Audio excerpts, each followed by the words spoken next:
welcome back to my playthrough of Final Fantasy XIII. Just to get you up to speed where I am, I've just finished the Palamecia area, and I am now in a place called the Ark. Now, couple of big things have happened. One, I've now got complete control over who's in my party. So I decided to set up this team of Fang, Snow and Vanille, because Snow has the highest strength and Vanille has high magic, and I think that's a nice balanced team. We've also got everyone's got all the battle rules available to them now. So I'll show you the Crystarium in a minute. I've went a bit crazy and put all the Crystarium points that I'd gathered in the Palamecia. I went crazy and just gave everyone, just used them all up basically. So nope, wrong button. I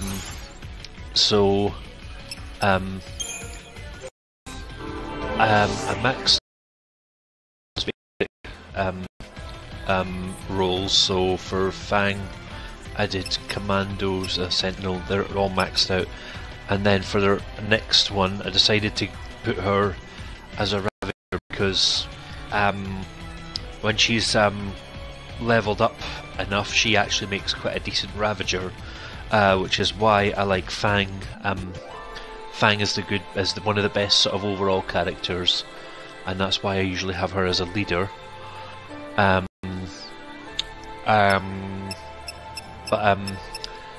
one thing about these role upgrades is that the ones for the roles they're not usually assigned, like for example Fang not normally having the Ravager, Synergist or the Medic role, the amount of Crystarium points you need to upgrade each of these is considerably higher. Like you need 6,000 just to get her Cure, and then for these roles they actually go up by quite considerable amounts, 6,000, and then 9,000, all the way up to 20. No, the highest to see, they just go up and up and up and up and up. So for that, that's a 42,000 CP, not to mention all the Crystarium points you need to get to that level. But not to worry, as you go through this game, the amount of Crystarium points you get for enemy kills is going to go up as well, so that's something to look forward to. But yeah, all the Crystarium points for the roles they're usually assigned are considerably cheaper. So yeah, that's the only one downside of getting all the battle roles assigned, is the ones they're not normally associated with have really high amounts of Crystarium points. But anyway, let's just carry on with the game. Oh no, it's good to preempt these.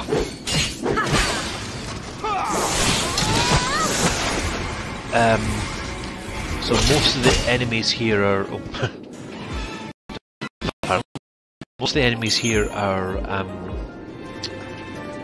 like robots and machines, so you'll get a lot of mechanical elements for weapon upgrading and accessory upgrading. But I kind of maxed out everything that I needed while I was on the Palamecia, so this would just we'll see who's left standing. most of the resource I'll be gathering I probably won't have a great amount of use for, other than just to say that I've used them, because the further you advance, the higher the amount of experience points your weapons will need to upgrade them. But there are areas later on in the game where you can farm for some of these items, or you can farm for money to buy these items as well. So, and that's coming up quite soon. So, don't stress too much about upgrading any of your weapons just now. Just keep on ploughing through. Keep on ploughing through this area, and everything will be fine in the end. My advice when you get fight with these circuitrons, kill them first, because if you remember the bombs in the Vile Peaks processing area, the bombs, if you didn't defeat them quickly enough, they would explode and cause a hell amount of damage. Well, it's the same with those circuitrons. They'll do a hefty amount of damage if you let them expand and grow. We'll see who's left standing. So anytime you're in a fight with them, get rid of them first. Now, if you, like me, and you've been grinding a lot, then you should have leveled up and high enough that that'll be pretty easy. So, and with these Pulsework Knights, you remember the fighting similar versions of them in the Vile Peaks again. They're pretty resistant to any attacks until you stagger them, and then they're pretty much next to useless when they've been staggered, and you just pile into them and kill them that way. So, you want some? Switch to this because Appreciate it. Fang's taking a bit of a beating.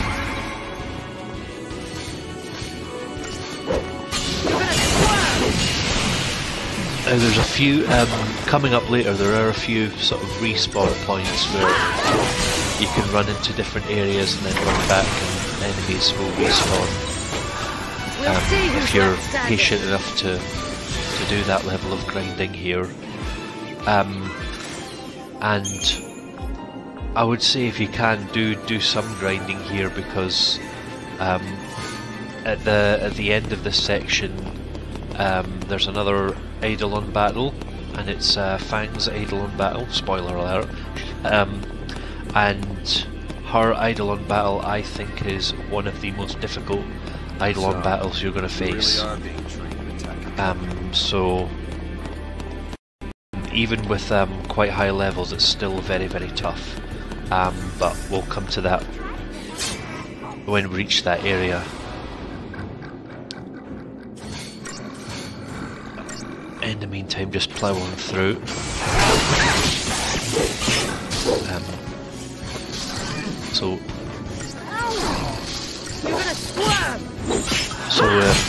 And when I said in an earlier video that this game's going to gradually start opening up now, getting all the roles is sort of the next stage of this sort of big opening up. And then once you get through this area, that's when the game just opens up to this big, huge world. And just so many more possibilities open up, but we'll talk more about them when we get to that area. But it's almost like everything you've been doing up to this point has just been a big warm-up for this big area called Grand Pulse. And as I say, we'll talk more about that when we get to there. And is this a preempt? Yes, good. I won't even bother with Quake because the should only be trying to just... Oh, maybe I might have gone a bit too cocky here. Ah, okay, no, it was fine. I was kind of hoping that that blitz attack would have taken all of them out, but anyway. 8 bombshells, nice.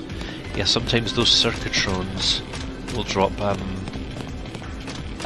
There's like 3 different levels of bomb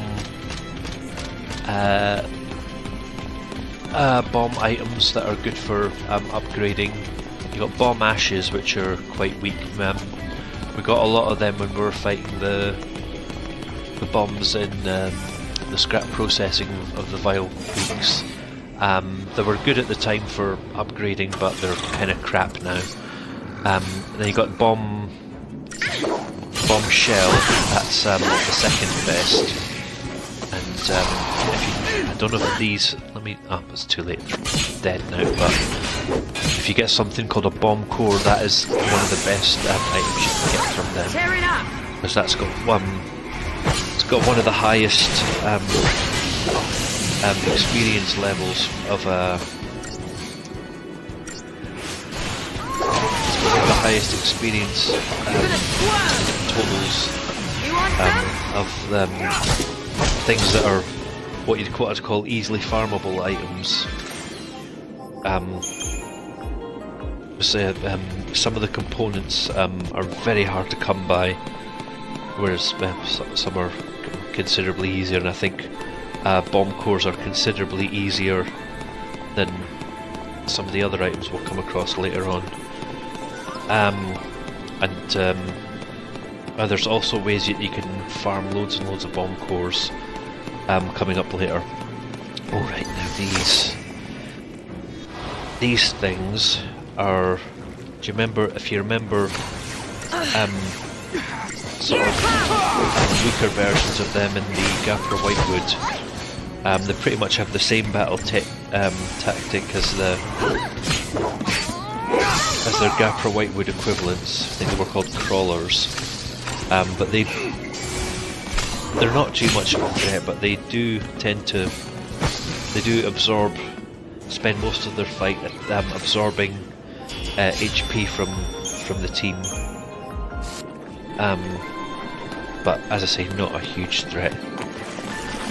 Now these phosphoric oozes, these you've really got to watch for them, because they've got at some fights they've got the ability to. Two of them, they've got the ability to merge with each other and become much stronger. So you want to defeat these things as quick as possible, because if they merge and become stronger, they're like they hit several times harder than the ones that you're fighting there. So you've got to really watch them. Now this is a preemptive strike, so I could probably just finish these guys off easily with a quake. Here we go. That was a doddle. And it is so satisfying killing so many enemies in one fell swoop.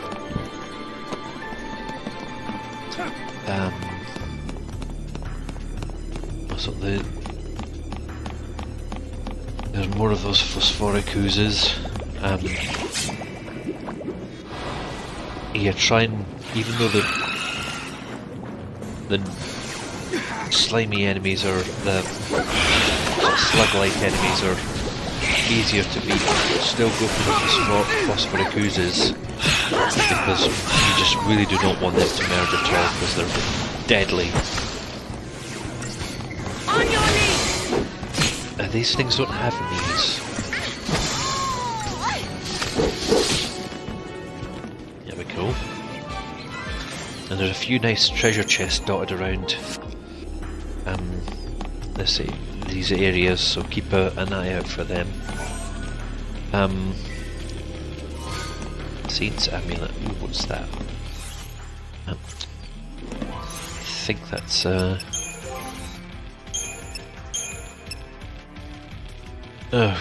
Cast Faith when the HP is low.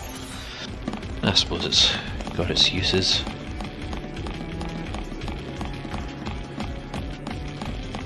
So let's just plough on through this area. There's no treasure chest up there, so let's not bother.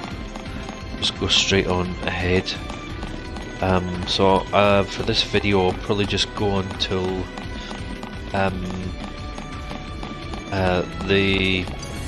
just before we get to there's a boss battle in the middle of this area. I'll probably just go on till just before there, and then I'll run around doing some grinding, and then I'll start the next broadcast when I decide to take that boss on, because he's quite a tough boss. Oh, there. Now the good thing about that merge move is you've got about a couple of seconds, a few seconds delay before they take on their stronger form, so that's easily enough time to finish them off, especially if they've got low HP like that one had. So, but there are fights later on in this area where there's actually loads of them to fight, so you really got to watch that. Up here, there's another treasure chest and more of these slug things.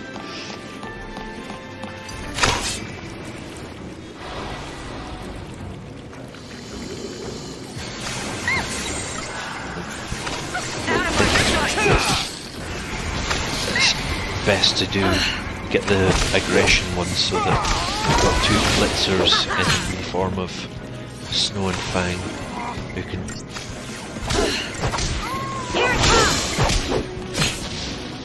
now usually when they do that they're surrounded by big huge groups of enemies, but it doesn't seem to work well this time. But still, they aren't a huge threat even in big numbers, so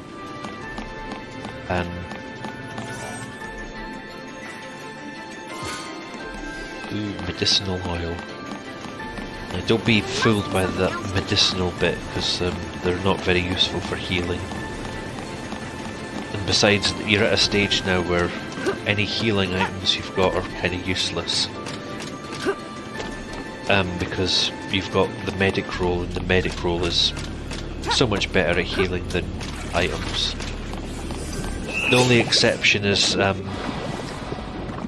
doesn't hurt to have a few Phoenix Downs, because especially if your main medic is killed, and other medics don't all, not all medics have the raise ability, so it's a few Phoenix Downs don't hurt in that way.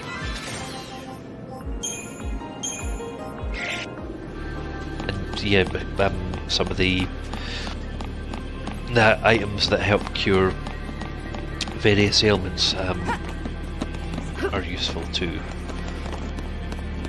Although most of all the people with medic rolls get Isuna, which heals pretty much everything.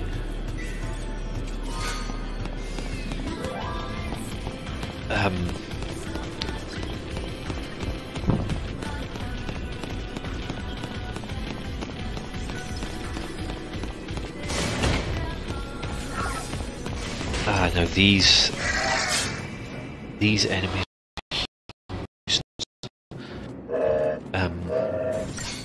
my advice is take out the bikinis first, because they do Forbidden Dance, which inflicts various ailments on you.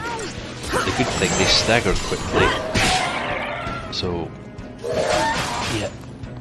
In these fights, take out the Stikinis first, then focus on the Skata apostrophe Nays, or however the hell you pronounce it. Skatani, Skatani. Probably pronounced Bob for all we know.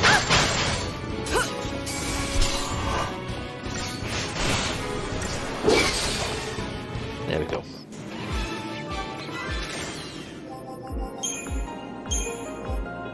Ooh.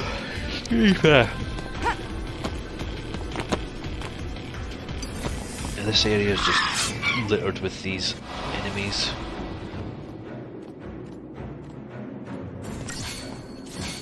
And when I was saying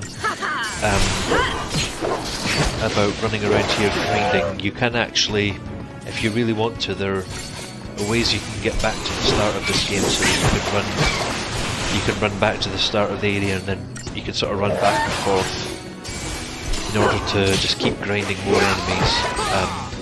So you can farm for more Crystarium points and for more upgrading components if you want to do that, but that's entirely up to you. Personally, I don't think it would hurt to do a little bit, but because after this area we go to Renfos, which is a huge, a much more open world. I wouldn't get too, I wouldn't focus too much on grinding around here. You're gonna swerve! Just focus on getting through.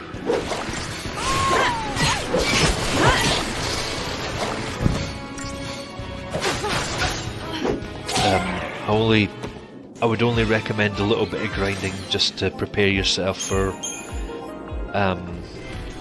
the boss battle here, and also for Fang's Eidolon battle, because it, as I mentioned earlier, it is one of the most difficult ones.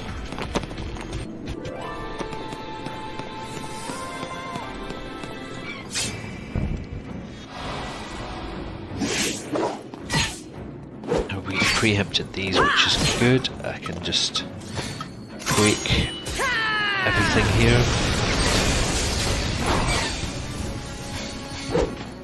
And I don't need to worry too much about it. In fact, I'm just going to switch to the aggression one so that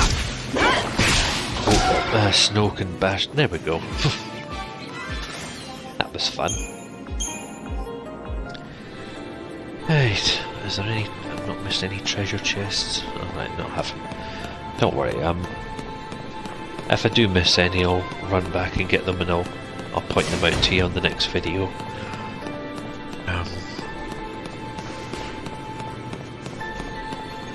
Is there any treasure? I think no, there's not.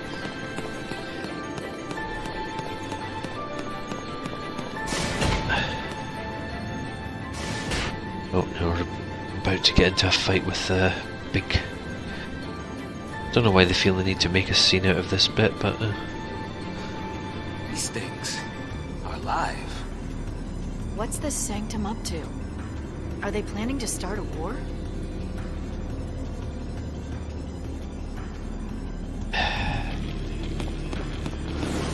Oh, right.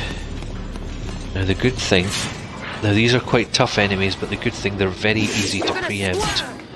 So, I'm just going to switch to Smart Bomb to inflict some debuffs onto it. Deprotect would really help, because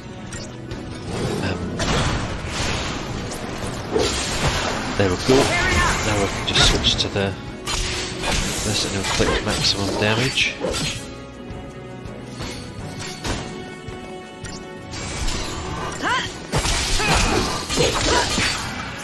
You want some? Oh. Now one thing to watch, that Forge Blade is quite a nasty attack, because it basically brings another enemy onto the... well, doesn't really matter, but basically it brings another enemy onto the field, and it's a sword which does some pretty nasty attacks, and if you're not careful could wipe one of your members out. In fact, it could wipe the whole team out if you're really not careful. So I'm going to switch to that Smart Bomb. Now the one downside, or it might be an advantage, is those two here are really the only ones you fight, apart from one other time later on in this section, which is a bit of a shame, because these guys do actually get some nice items drop some nice items, and they've got a nice amount of drop a nice amount of Crystarium points.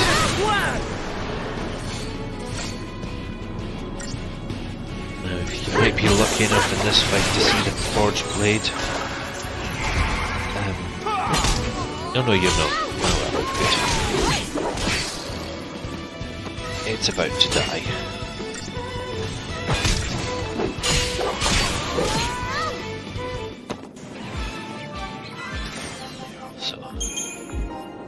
Pretty easy fight if you know the right tactics to use. I preempt them, that puts them at a hefty disadvantage. Yep, I thought there was a treasure chest around here. So this contains a pair of Rigels, or Rigels, however you pronounce them. Some for Saz. And what's special about the Rigels or Rigels? Stagger lock. Oh yeah. Yeah, later on in this game you get some interesting weapons that are strong, but they come with hefty disadvantages, and stagger lock is one of them. And that means that that if you have that. Keep calm. Don't want to go If you have that item equipped on someone, they're the leader, that they can never ever stagger an enemy, but that's not too bad a thing because the other guys in the team can, as long as they've not got stagger lock weapons on. It's something to note because much later on in the game, Fang gets a really good weapon that unfortunately has stagger lock, but it's a small price to pay for one of our best weapons. But we'll worry about that when we get to that stage. That's not till much later on in the game.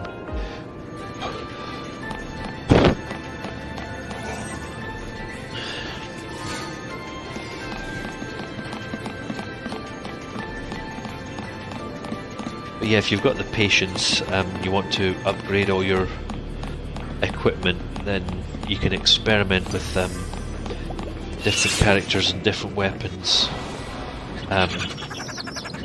But that's really if you've got the patience. Because upgrading weapons and things like that takes such a long time because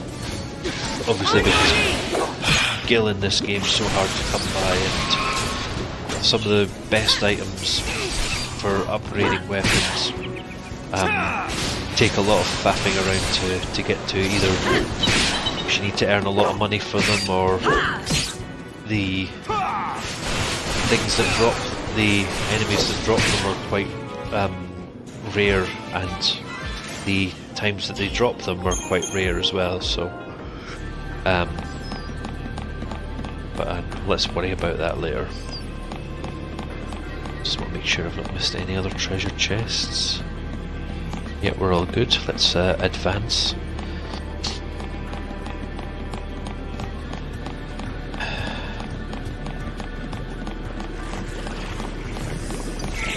Yep. So the whole arc just consists of these sort of labyrinths of pipes and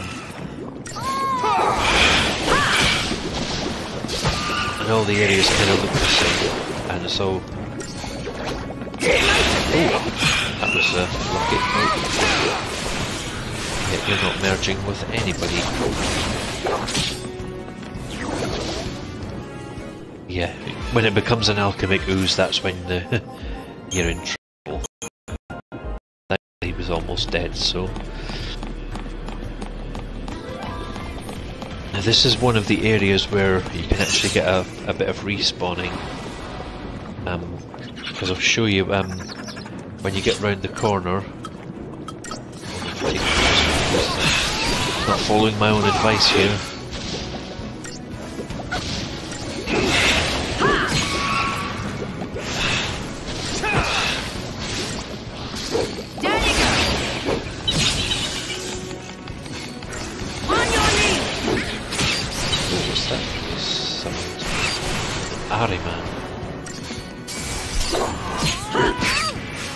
Yeah, some of those imps can occasionally summon extra enemies to fight in the field, which would be good, except killing them doesn't get you any more extra Crystarium points or any extra items, and just decreases your chance of getting a 5-star rating in your fights. This behemoth. The behemoths start getting a lot tougher in, now.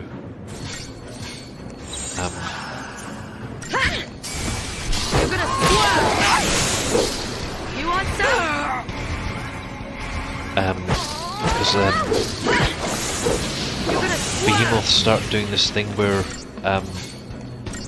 they'll do this thing where they stand up,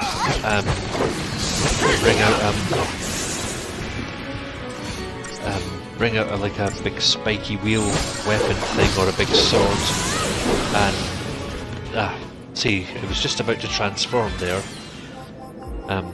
Thankfully we got to it in time, but yeah, they stand up, they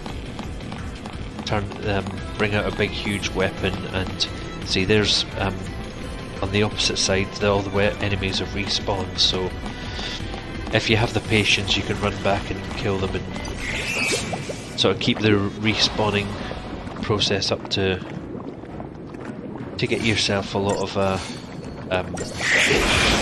enemies to farm for points and stuff.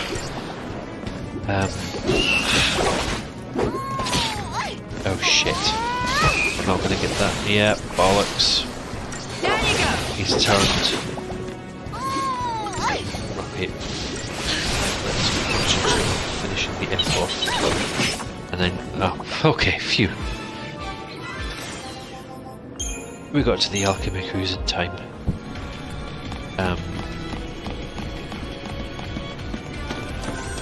Ooh, presents. An Alicanto, something for hope.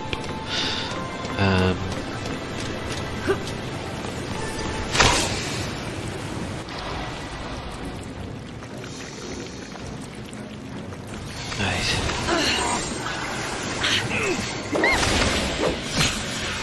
Switch to the aggression paradigm and be a bit more strategic with which enemies that I choose to attack, so that they can yep, so they can, yeah, that blitz is only really effective if you strategically pick the enemy that's right next to the other enemies, and thankfully because those things are slow they don't tend to move around that much, so they'll usually stick in that place, so you can take full advantage of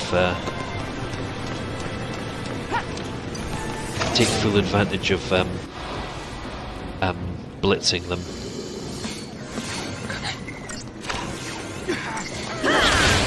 So with this fight, get rid of the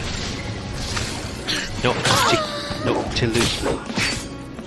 So half the enemies I've never learned how to pronounce their names. Noctilucali or Noctilucale. So get rid of them first, and then focus on the behemoth and get as many debuffs on it as you can. Preferably Imperil and Deeper and Protect.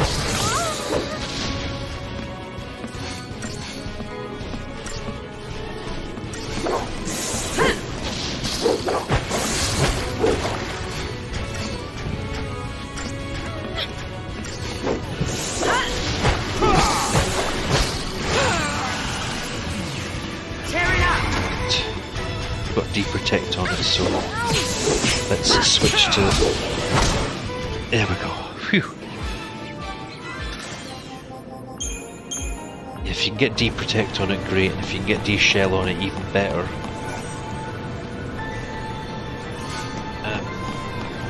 But yeah, just try and weaken its defences and then just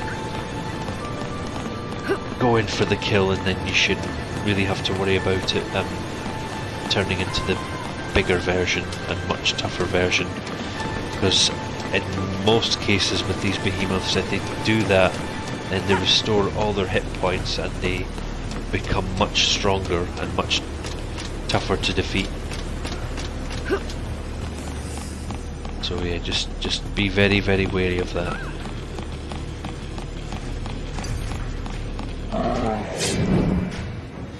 And they're also very, very difficult to preempt, so... We'll see who's left standing. I'm just going to switch straight to the smart bomb. There we go. Inflicted poison on.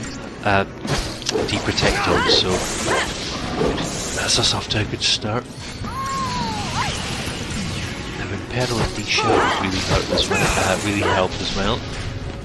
Oh, it's hurt the...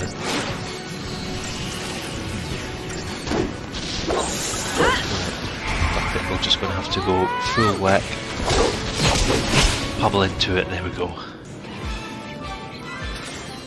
And what I might do, I might change that paradigm, smart bomb one, change it to an extra, oh, actually no, it's better to have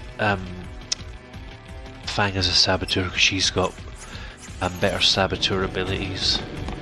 But yeah, best to get an extra saboteur on there, because the more saboteurs you have in the team, the more likely the debuffs are to land.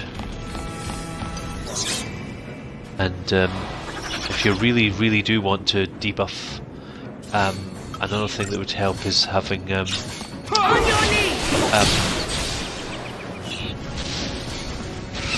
equipping Vanille with the Marlborough wand, because that's a weapon used for improved debuffing, and it's it's a weapon that I will upgrade and I will try and use it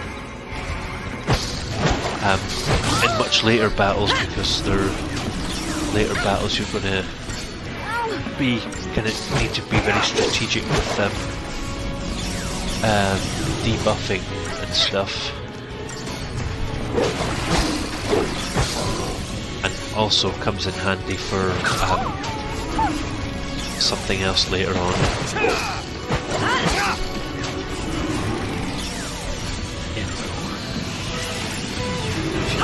Oh, Imperil that'll do.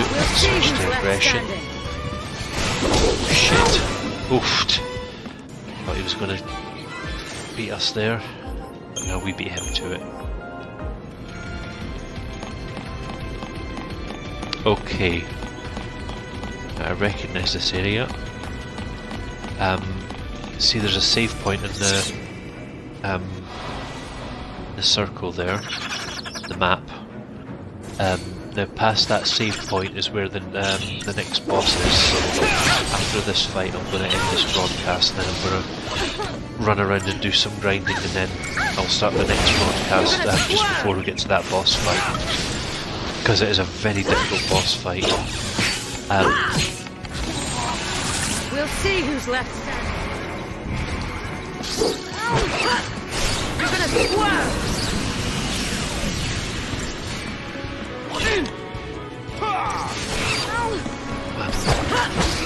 So I'll just grind for a bit to help with that. Oh, and also after that you're going to get another Crystarium upgrade. Now it won't affect the extra rolls, but I will give you further advancement on everyone's main rolls. So like for example, you'll get extra advancements for Fang as a commando, sentinel and a saboteur. So yeah, just through this corridor is where this boss battle is going to be. So I'm just going to end this broadcast now. So thank you very much for watching, and I'll see you again for the next broadcast.